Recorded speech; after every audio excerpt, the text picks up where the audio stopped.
Jai Shri Krishna. Welcome to Radhakrishna Marathi blog. मी जयश्री आपल्या सगळ्यांचं अगदी मनापासून खूप खूप स्वागत करत आहे. तर माझ्या पाठीमागं कशाचं झाड दिसतंय आणि मी काय तोडतीये सांगा पटापटा. आपल्या सगळ्यांना माहितीच आहे पण तरी विचारतीये क्रॉस चेक. तर ह्या बाबळीच्या शेंगा अशा भरभरून लागल्यात आणि ह्या आपल्या बकऱ्यांना खूप खूप आवडतात, बरोबर ना. आता तिकडं जायचं होतं तर म्हणलं चला. आणि ते जेव्हा इथे जवळ येतात ना त्यांना असं बांबूला बांधून तोडल्या जातात आणि त्यांना खायला फार आवडतात. तर ह्या शेंगा आपण मुठीवर फुलाची पाकळी जाता जाता घेऊन जाऊया. हे झाड पण बघा किती मोठं आहे. याला डिंक पण खूप छान येतो बाबळीच्या झाडाला. आणि शेंगाचे झाड बघा कसे लाईनीत आहेत, 1 2 3 दिसत आहे. आणि सगळ्यांवरती गच्च शेंगा भरलेल्या आहेत. आणि ज्यांना जे पाहिजे ते बघा बकरे कशा वाट बघतात. हाय देऊन टाकू त्यांना आता त्यांचं खाणं. तो अभी मैं बकरियों के पास आ चुकी हूँ और अभी उनको देना है, तो चलो उनको खिला देते. आणि कशा लडबडून भिडल्यात बघा शेंगा खाण्यामध्ये, गुडघे टेकून अगदी. तर आणि आज आम्हाला भोपळे तोडायचे तर तिकडं चाललो आम्ही. आणि सगळं आमच्याकडे मी नेहमी सांगत असते माती कमी आणि खडे जास्त, त्यामुळं भोपळे आम्ही खाली पसरवलेले असले तरी आमचे भोपळे छान येतात. आणि आता हे संपत आलेले भोपळे, कारण याचं लाईफ संपत आलेलं आहे आता याचं आयुष्य, पण तरीही अजून भरपूर निघत आहे. आणि शेवटी भोपळ्याला परत एकदा भाव वाढला आहेत. आणि याला ना सगळ्या प्रकारचे भाव मिळतात, कारण हा 3 ते 4 महिने चालतात. पित्तरपाटात लावलेले भोपळे ते ना अजूनही छान चालू आहेत आणि अजूनही बरेच दिवस राहतील. पण आता त्याची हालत बघू शकता तुम्ही. गवत पण खूप झालंय, ते गवत काढायला पण होईना, काँग्रेसने अगदी गच्च भरलंय. पण हे भोपळे आता काढून इकडं नेऊन ठेवायचेत, कारण पुन्हा कारण अजून ऊन आहेत आणि आम्हाला हे भोपळे तोडून लग्नाला जायचं होतं. त्यामुळं काय केलं, सकाळपासून सुरू केले आणि इथं न भरता मग आम्ही घरीच आणून ठेवले आणि तिथं धुवून ते परत कॅरेट भरल्या जाईल. तर इथं जमा करायचं काम सुरू आहे आणि इथूनच पॅकिंग होणार नंतर.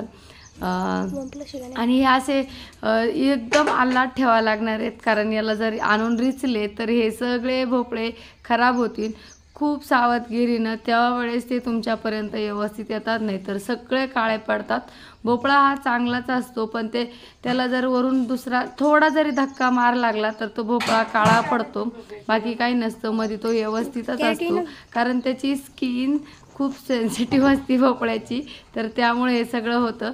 पण तरी आम्ही काळजी घेत असतो की बिलकुल त्याला हे करत नाही, त्रास देत नाही. आणि पटापटा इकडं भोपळ्याचं टोपलं रिकामं करून परत दुसरं आणण्यात, कारण तिकडं तोपर्यंत भरलेलं असणार ते. तर पटापटा आवरून घ्यायचेत आम्हाला, कारण हे जेव्हा आवरेल तेव्हाच आम्हाला सुट्टी भेटणार आहे इथनं. आणि सकाळची वेळ असल्यामुळं तुम्हाला फुलं पण फुललेले छान दिसत आहेत. आणि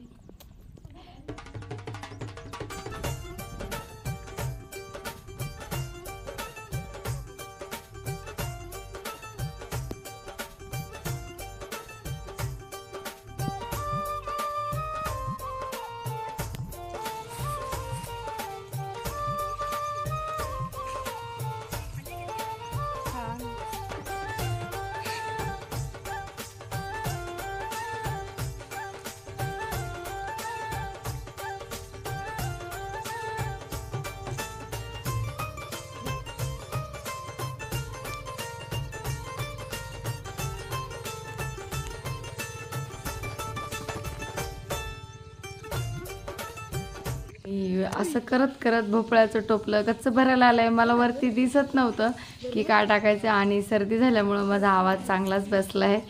तर व्यवस्थित ठेवून दिले. मग आम्ही परत ते टाकून आलो, परत दुसरे, परत हे, आता हेच करायचं आहेत. आणि भरपूर वेळ हाच प्रोग्राम चालणार आहे आमचा. आणि तरी पण भोपळे तोडायला खूप कमी वेळ लागतो. 2 ते 2.5 तासामध्ये आमचे सगळे भोपळे तोडून होतील, 20 गुंठ्यामधले. पण ही जर भेंडी असली तर किंवा गवार असली तर खूप जास्त वेळ घेते, कारण खूप वेळ लागतो त्याला. पण हे जरा सोपं जातं. पण सगळे पिकं बदलून बदलून लावायला पाहिजे, कारण कधी भोपळ्याला भाव असतो तर कधी गवारीला तर कधी भेंडीला, त्यामुळं थोडं थोडं वाटून घ्यायचं काय टाकायचं ते. आणि हे बघा मागच्या वेळेस विसरलेला भोपळा असा ढोला होतो, तर त्याला बाजूला टाकायचं असतं इथंच. पण तोडून जर नाही टाकला तर तो झाडाचं पूर्ण शोषण करून घेतो, त्यामुळं पुढच्या वेळेस भोपळे कमी लागतात. त्यामुळं काळजीपूर्वक तोडायचे असतात सगळे शोधून शोधून, नाहीतर ते भोपळं पुढच्या वेळेस कामात येत नाही. आणि हे जे मोठे मोठे भोपळे झालेले त्याला काय करतो आम्ही, तर त्याला घेऊन जातो गोठ्यावरती आणि कट करून सनी बकरी, गाय, बैल, म्हैस सगळ्यांना, आमच्या जनावरांना खाऊ घालत असतो. तर अशा पद्धतीनं आमच्या शेतात आज काम सुरू आहेत आणि लवकर प्रयत्न करायचा आहे संपवण्याचा. त्यासाठी स्पीड पण चांगली धरली आहे आणि भोपळे पण चांगले बदबद निघत आहेत, कारण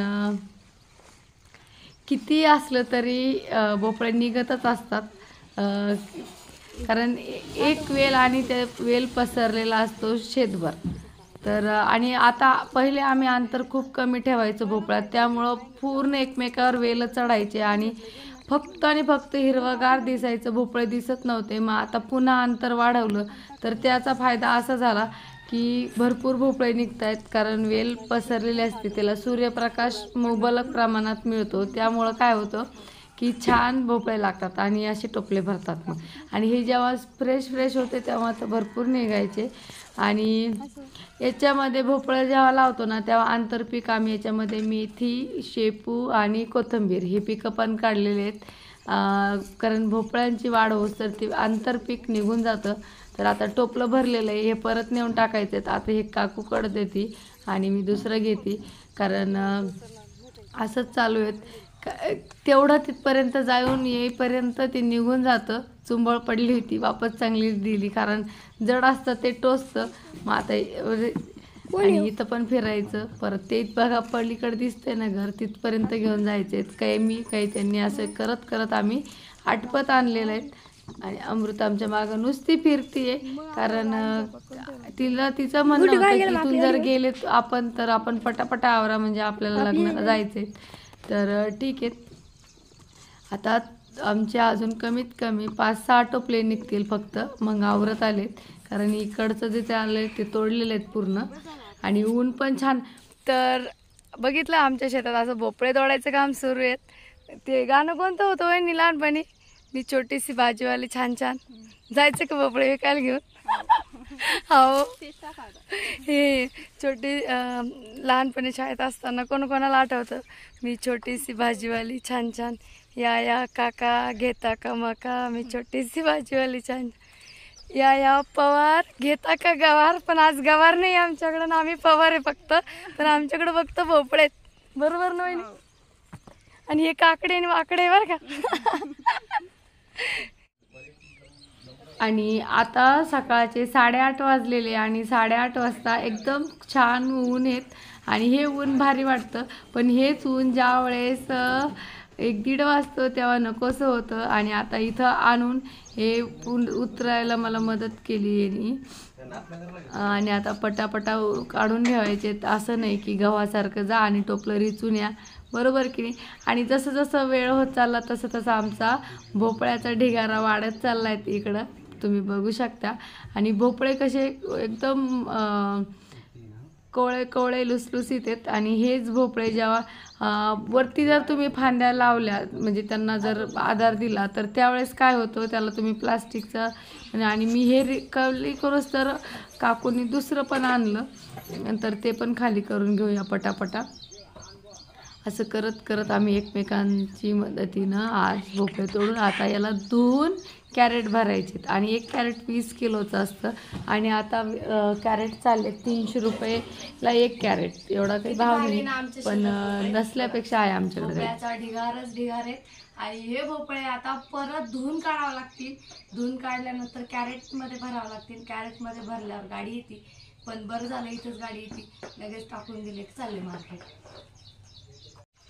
आणि एकदाचे आमचे भोपळे झाले तोडून आणि आता धुवून भरायचे. ते सावलीत आल्यामुळे ते नंतर पण, कारण आता उशीर झाला तर आम्हाला पुन्हा लग्नाला पण जायचे आणि वापस आल्यावर भरू आता त्याला.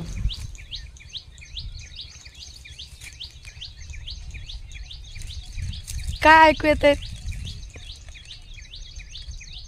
पक्ष्यांची किलबिलाट. आमच्याकडं म्युझिक ऐकायची गरजच नसते, कारण बॅकग्राऊंड म्युझिकला असे सुंदर सुंदर वेगवेगळ्या पक्ष्यांचे आवाज असताना की मन प्रसन्न होतं. तर हे आम्हाला देवाची देण आहे, गॉड गिफ्ट म्हणतात तसं. कारण असे भारी भारी बॅकग्राऊंड म्युझिक असताना आम्हाला तसा कोणताच कंपोजर कोणी बनवू नाही शकत, इतके सुंदर असतात ते म्युझिक. तर आज आमचं भोपळे तोडून लग्नाला जायचा प्लॅन आहे, त्यामुळं आम्ही लवकर सुरुवात केलेली आहे आणि पटापट भोपळे तोडून झाकून कॅरेट भरून सनी लग्नाला जायचं. कुठेही जावं, गॅदरिंगला जा, लग्नाला जा, आधी शेतातले कामं पद्धतशीर आवरून, हो की नाही आधी ते, आणि मगच जायचं, असला नियम आहे. तर आमचा व्हिडिओ कसा वाटला कमेंट्समध्ये नक्की लिहा. परत भेटूया नवीन नवीन छान छान व्हिडिओसोबत. तोपर्यंत राधे राधे.